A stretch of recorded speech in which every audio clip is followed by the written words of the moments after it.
당시 공산제 고대 노예제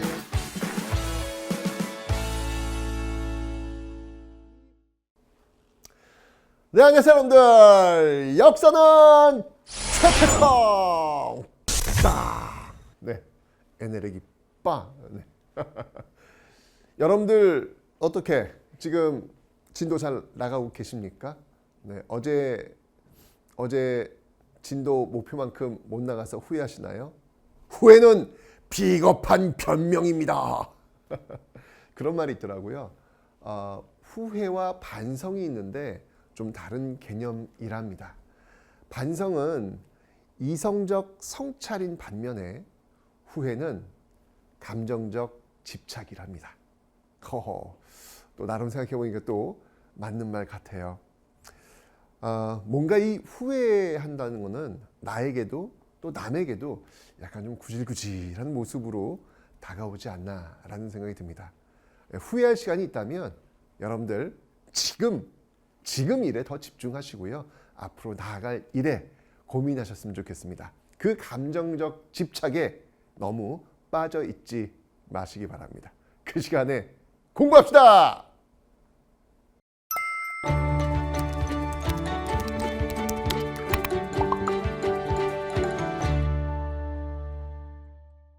자, 여러분들 이 고려 시대 때 뭐 반드시 시험 문제 나오는 두 문제는 꼭 나오는 파트예요. 완전 중요해요. 이 고려는 외침, 즉 외부의 침략이 굉장히 많았던 시기입니다. 10세기, 11세기에는 거란족이 쳐들어왔고요. 12세기에는 여진족이 쳐들어왔고요. 13세기에는 몽골족이 쳐들어왔고요. 14세기에는 홍건족과 왜구가 쳐들어왔습니다. 어떻게 이 500년 동안 이렇게 많은 침략이 있었는지 참 가슴이 좀 아픕니다. 근데 중요한 건 뭐냐면 그 침략 속에서도 그 고려라고 하는 그 깃발을 내리지 않았다는 사실. 이게 뭐 가장 중요한, 정말로 가장 중요한 그 모습이 아닐까라는 그런 생각이 듭니다. 그래서 이 고려 시대는요, 굉장히 멋진 시대예요. 자랑스러운 시대라는 이야기죠. 그렇기 때문에 시험 문제에서도 이 부분을 기억해 주길 원해서 많이 나오는 겁니다. 네, 바로 이 외침, 외적의 침략에 맞섰던 고려인들의 저항의 역사, 그 역사 지금부터 한번 살펴보도록 하겠습니다. 자, 일단 순서대로 가볼게요. 10세기, 11세기는 거란이 쳐들어왔으니까 이에 맞서서 어떻게 싸웠는지, 12세기는 여진이 쳐들어왔으니까 이에 맞서서 어떻게 싸웠는지, 13세기는 몽골이 쳐들어왔으니까 이에 맞서서 어떻게 싸웠는지, 14세기는 홍건적과 왜구 어떻게 싸웠는지 알려드리도록 하겠습니다. 자, 먼저 10세기, 11세기 거란족이 쳐들어왔을 때입니다. 자, 이때는요, 그 거란이 세운 나라는 요 나라고 이야기하는데, 이 당시의 어떤 그 국제 정세를 보면 이런 거예요. 거란이 있고, 송이 있고, 중국에 송이 있고, 그다음에 이제 고려가 있단 말이죠. 네. 자, 거란 같은 경우에는요, 이 송을 쳐야 되는데 이 송과 고려의 관계가 굉장히 우호적 관계입니다. 그러니까 이 거란이 이 송을 쳤을 때 혹시 이 배후에서 고려가 비어있는 거란을 치고 들어올지도 모른다라는 그 불안감, 이 불안감이 거란에게는 있었던 거예요. 그래서 이 거란은 어떤 일이 있더라도 먼저 고려를 해결하고 그 다음에 송을 쳐야 되겠다, 이런 이제 생각을 하게 된 것이죠. 쳐들어오게 되는 건데, 자, 1차 침입 때입니다. 자, 1차 침입 때인데, 그러니까 사실 이제 거란의 이런 어떤 그 움직임들 속에서 고려도 준비를 해요. 그래서 특수군을 만드는데, 제가 이걸 이제 아래쪽에 좀 정리를 해놨는데, 이걸 좀 시간 순서대로 좀 빼보면, 요거를 위쪽으로 좀 올리겠습니다. 요거를 위쪽으로 올리겠습니다. 네. 그래서 광군이 이제 먼저 준비를 한 거예요. 나름대로 준비를 한 거죠. 준비를 했는데 결국 쳐들어옵니다. 네, 거란이 쳐들어옵니다. 그때 이제 이 기세 좋게 막 밀고 들어오다 보니까 사실 고려도 좀 솔직히 좀 쫄았어요. 이게 너무 막 밀고 들어오니까. 그래서 야, 이거 전쟁을 해 마라 고민을 하다가 일단은 그 거란의 욕을 좀 들어주는 건 어떨까? 이런 어떤 의견들이 꽤 많았지요. 그런데 이때 이 서희라는 인물, 전 굉장히 매력적인 인물이라고 생각됐는데, 이 서희라는 인물이 있습니다. 라고 벌떡 일어납니다.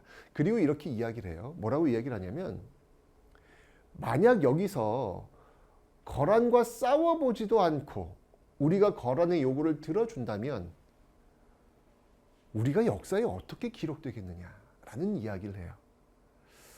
저는 역사를 고민하고 역사를 인지하고 있는 사람들, 이런 사람들을 한번 여러분들 주목해 볼 필요가 있다는 이유. 그러니까 내가 하는 선택들, 내가 하는 행위들이 과연 역사에서 어떻게 평가될 것인가를 고민하고 생각하면서 판단하는 거, 이거 굉장히 중요한 연습이에요.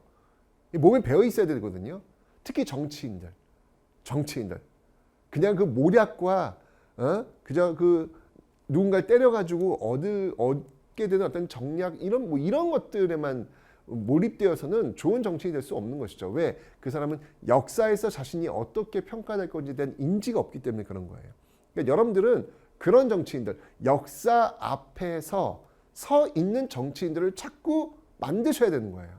국가의 주권은 국민에게 있으니까 못난 정치인들 만들어내는 것은 못난 국민들이 있기 때문입니다.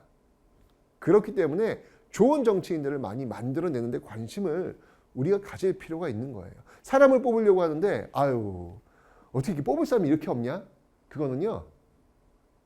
그 뽑을 사람 없다는 자격 미달의 정치인들도 문제지만 그렇게 정치인들을 방치해뒀던 본인, 국민에게도 문제가 있는 겁니다. 자, 어쨌건 역사 앞에 서서 역사를 응시할 수 있는 정치인, 서인은 바로 그런 인물이었습니다. 이런 식으로 갔다가 과연 역사에 우리가 어떻게 평가될 것인가에 대한 고민이 있었던 거예요. 아니 싸워보지도 않고 만나보지도 않고 어떻게 그들의 요구를 들어줘. 이랬다 나중에 뭐라고 기록될 건데. 그래서 제가 나이는 많지만 직접 한번 가보겠습니다. 적진에 들어가서 적 장수를 만나가지고 왜 쳐들어왔는지 요구는 뭔지 들어보고 일단 역사에 기록이 된 상태에서 그 다음에 판단해도 늦지 않습니다. 라고 이야기를 한 거예요. 자, 그래서 서희가 갔습니다. 소손영이었어요. 거란의 어떤 그 장수가 소손영이었습니다. 그런데 이 소손영이 이런 얘기를 하네요. 야, 너희들 지금 차지하고 있는 땅 말이야. 그 이북 지역. 이북 이쪽 지역은 원래 우리 땅이었어. 너네들은 신라 계승한 나라잖아. 그러니까 그 땅 내놔. 이렇게 얘기를 하는 거예요. 그러니까 서희가 그렇게 얘기하죠. 무슨 소리냐. 우리 고려. 따라해봐. 고구려. 우린 고구려를 계승한 나라야. 그렇게 치면 너희들이 차지하고 있는 그 땅, 그거 고구려 땅, 그러니까 우리 거야. 내놔야지. 이렇게 맞받아치는 거예요. 네. 그러니까 일단 기본적으로 잽을 좀 날리고 있는 거예요. 지금 소손영과 지금 서희가 지금 원투 잽을 지금 날리고 있는 그런 상황이었습니다. 근데 이 잽을 날리는 상황 속에서 계속 이 서희가 눈치를 본 거예요. 얘가 지금 왜 왔는지를 보니까 일단 기본적으로 쳐들어왔으면 바로 개경까지 밀고 내려와야 되는데 얘네들이 지금 국경선에서 지금 쳐들어온 상태에서 지금 진을 지금 구축하고 있단 말이야. 왜 그러지? 잽을 날리는 과정 속에서 서희는 판단했습니다. 아하, 거란은 고려를 칠 의도가 없구나라는 것을 알게 됩니다. 이 사람들은 지금 우리랑 빨리 강화를 맺어가지고 지금 아까 얘기했던 이 송을 치려고 하는데 집중하고 싶어 하는구나, 이걸 간파하게 되는 거예요. 그래서 서희가 놀라운 제안을 합니다. 너희들 혹시 우리가 지금 너희들한테 입조, 너희들과 친하게 지내는 거 이걸 지금 원하나 본데, 그럼 이제 이야기 좀 미리 좀 하지 그랬어. 우리 원래 너희들 거란하고 좀 사이좋게 지내려고 했는데 문제가 하나 있었거든. 그 문제가 뭐냐면 너희들한테 가는 그 길목에 이 강동 6주 이 지역에 여진족이 들어와 있기 때문에 걔네들이 지금 막고 있어가지고 우리가 못 가는 거였어. 근데 너희는 정말 우리랑 이렇게 친해지고 싶으면 우리 갈게. 그러면 그 강동 6주 지역을 우리한테 내놔라. 우리가 관리할게. 그러면 우리가 너희들 갈 수 있잖아. 라고 이야기를 한 거예요. 그때 소손영이 정말? 진짜? 그래? 그럼 그렇게. 라고 해서 이 강동 6주를 줍니다. 이게 무슨 일이죠, 여러분들? 지금 싸우지도 않았어요. 싸우지도 않았는데 오히려 지금 소송령 거란부대가 쳐들어왔잖아. 근데 서인은 싸우지도 않고 강동 6주를 확보를 한 거예요. 대박. 여러분들 외교는 이런 거예요. 사실 보여지고 있는 이 이야기들, 들리는 이야기들은요, 외교적 수사라고 합니다. 이걸 레토닉이라 그래요. 근데 요거는 잘 들어봐야 되는 거야. 여기 그 말 이면에 숨겨져 있는 다른 의미들이 있거든. 그 의도를 파악해가지고 상대방의 심중, 상대방의 의중을 알아차린 다음에 그들이 원하는 것들을 한번 카드를 맞춰주는 것. 이게 외교의 힘이거든요. 사실 여러분들 강동 6주를 이 고려가 싸우지도 않고 얻었어. 그러면 고려는 플러스야. 그러면 거란은 손해일까? 아니요. 거란은요, 사실 이 송이라고 하는 어마어마한 땅을 차지하기 위해서 강동 6주라고 하는 그 작은, 그들이 볼 때는 정말 그 작은 부분을 그저 투자했을 뿐이에요. 투자하고 마음껏 공격할 수 있다면 거란은 남는 장사죠. 즉 고려도 남는 장사를 한 거고요. 거란도 남는 장사를 한 겁니다. 외교는 이런 거예요. 서로가 윈윈할 수 있는 카드를 맞춰내는 능력이 탁월할 때 우리는 그 외교는 아트다라고 이야기하는 것이죠. 고려는 바로 그 아트 외교를 구사했던 것입니다. 서희가 그런 인물이죠. 그죠? 자, 그런데 문제는 뭐냐면 고려가 약속을 안 지켜요. 분명히 와서 거란한테 충성하겠다는 그 맹세를 하기로 했는데 안 와. 이 고려가 독특한 나라입니다. 우리 선조들이라는 게 참 우리 선조 마저 할 정도로 굉장히 독특한 그런 선조들이 고려 선조들이에요. 안 가. 안 가요. 그러니까 뭔가 이 고려는요 긍정도 부정도 하지 않아. 그냥 도대체 의중을 모르겠어.